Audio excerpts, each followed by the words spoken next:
میرے چینل کے ناظرین السلام علیکم۔ ناظرین، آج ہم بات کریں گے نماز کے بارے میں۔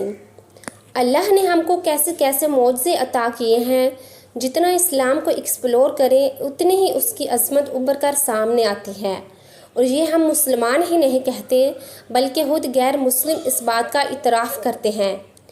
روس میں ایک ٹاک شو کے دوران کالا جادو کرنے والی عورت سے ایک سوال پوچھا جاتا ہے کہ کون سے لوگوں پر جادو منتر یا سحر کرنا مشکل ہوتا ہے یا اس کا اثر ان لوگوں پر نہیں ہوتا، تو اس کا جواب بہت ہی چونکا دینے والا تھا۔ اس جادوگرنی نے کہا کہ اسے دنیا میں تمام مذہب کے لوگوں کا سامنا کرنا پڑتا ہے جن پر وہ جادو یا سحر کرتی ہے، لیکن مسلمان پر جادو کرنا انتہائی مشکل ہوتا ہے۔ اس کا کہنا تھا کہ مسلم مستقل طور پر ایک ایسے وجود یا ہستی کے ساتھ رابطے میں ہوتے ہیں جو بظاہر نظر نہیں آتی۔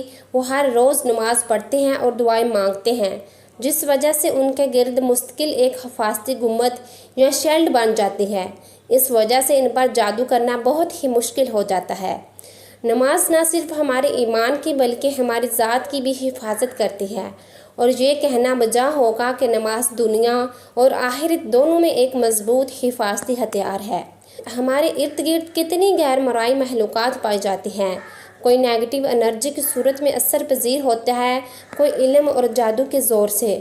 غیر مرئی سے تو آپ واقف ہی ہوں گے، جن میں سب سے مشہور جنات ہیں، اور کوئی شک نہیں کہ جنات ایک طاقتور مخلوق ہے جو ہم کو نظر نہیں آتی، لیکن جادو کا سب سے بڑا اثر انہی مخلوقات کی وجہ سے ہوتا ہے، خاص طور پر وہ جن جو ہماری پیدائش سے ہمارے ساتھ پیدا ہوتا ہے اور مرتے دم تک ساتھ رہتا ہے، جسے ہمزاد یا قرین کہتے ہیں۔ قرین یا ہمزاد کیا ہوتا ہے؟ اگر آپ چاہتے ہیں کہ میں اس بارے میں آپ کو بتاؤں یا ویڈیو بناؤں تو کمنٹ سیکشن میں مجھے ضرور بتائیے۔ ناظرین، اگر آپ کو ویڈیو پسند آئے تو اسے لائک اور دوستوں کے ساتھ شیئر کیجیے گا۔ مزید ایسی ویڈیوز کے لیے میرے چینل کو سبسکرائب کر کے بیل آئیکن کا بٹن دبا دیجیے گا تاکہ میری ہر نیو ویڈیو آپ تک بآسانی پہنچ سکے۔ شکریہ۔